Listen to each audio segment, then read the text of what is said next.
तुम्ही 9-10 Celsius degree टेम्परेचरमध्ये dance केला आहे? नाही ना, आम्ही केला. Hello and welcome to my channel. So ही माझ्या आयुष्यातली फर्स्ट फ्लाईट आहे जी मला माझ्या नवऱ्यामुळे अनुभवायला भेटली. सो ऑल थँक्स टू हिम. वरती असल्यावर खरंच आपण हवेत आहोत असं वाटतं. चला मग आता जमिनीवर उतरायची वेळ आली. उतरल्यानंतर आमचा खूप मोठा प्रवास होता, 5-6 तासाचा. सो आम्ही दुसरं काहीच नाही केलं, रूमवर गेलो आणि रेस्ट केलं. दुसऱ्या दिवशी उठलो आणि आमच्या हॉटेलमध्ये आम्हाला हा छान असा ब्रेकफास्ट भेटला आणि हॉटेलचा व्ह्यू एक नंबर होता. सो छान असा ब्रेकफास्ट एन्जॉय करून झाल्यानंतर आम्ही गेलो कुफरीला, जिथे आम्ही हॉर्स रायडिंग केली.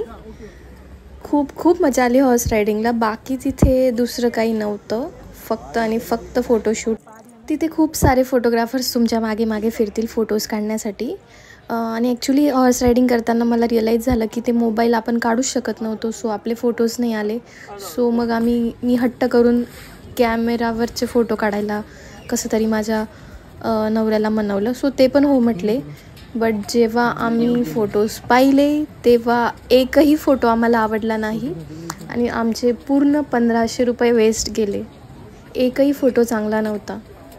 सो तुम्ही जर कधी गेले तर प्लीज फोटोज नका काढू, कारण इतकी खराब क्वालिटी देतात ते आणि एकदम वाकडे तिकडे फोटोज असतात.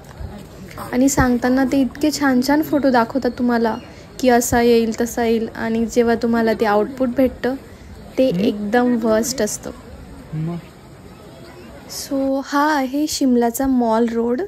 इथे खूप पाहण्यासारखं होतं आणि खूप सारे खाण्याचे वगैरे गोष्टी होत्या. तर तिथे मी मोमोज ट्राय केले जे एक नंबर होते. आणि तिथला खूप फेमस आहे हा. हिमाचलमध्ये याला सिद्धू असं म्हणता. तुपामध्ये इतकं अमेझिंग लागत होतं की मी 2-3 ट्राय केले. सो तिथून आम्ही निघालो आणि नेक्स्ट स्टॉप आमचं ट्रॅव्हलिंगच खूप होतं. मनाली टू शिमला, चंदीगड टू शिमला, परत शिमल्याहून चंदीगड. सो ट्रॅव्हलिंग खूप जास्त होतं आणि लिटरली टॅबलेट घ्यावे लागत होत्या, कारण हे रस्ते खूप वियर्ड होते जे एकदम कंटिन्यू गोल. सो किती पण चांगले असाल, तुम्हाला गाडी लागत नसेल, गाडीचा त्रास नसेल होत, तरी तुम्हाला अशा ठिकाणी त्रास होईलच. बट जाताना जे दृश्य होतं छान, मोठे डोंगर, खूपच अमेझिंग व्ह्यू होता. खूप छान वाटत होता. बट ट्रॅव्हलिंग खूप जास्त होतं, लिटरली 6-6 तास, 5-5 तास एवढं ट्रॅव्हलिंग. सो आम्ही शिमल्याहून डायरेक्ट गेलो मनालीला. सो हे आहे आमचं हॉटेल, जे खूप छान होतं आणि खूप लॅविश होतं. हा आहे आमचा रूम, जो खूप सुंदर होता.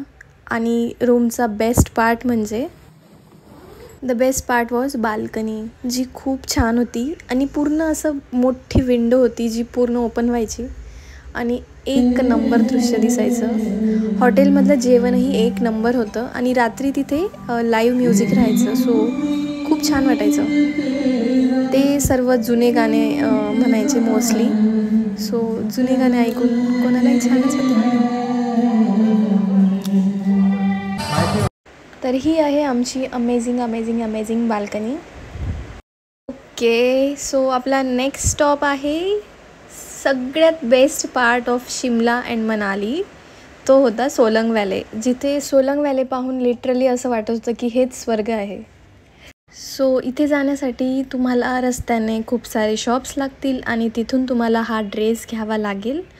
प्लस तुम्हाला शूज घ्यावे लागतील. ड्रेस आणि शूज तुम्ही रेंटेड घेऊ शकता. सोलंग व्हॅलीहून परत आल्यानंतर एक छान असं सरप्राईज आपली वाट बघत होतं, म्हणजे माझी, जे पाहून मला अनएक्सपेक्टेड होतं आणि खूप शॉक झाली. मी लिटरली बोलली की हा आपलाच रूम आहे ना, दुसऱ्याचा तर नाही आहे ना. सगळं डेकोरेट होतं आणि खूप सुंदर होतं.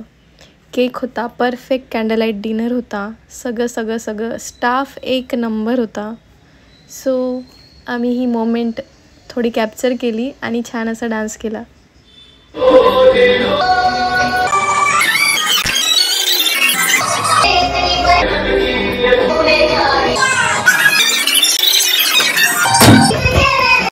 Okay, the best part was this song. माझ्या नवऱ्याने माझ्यासाठी गाणं म्हटलं, यापेक्षा भारी काय असेल.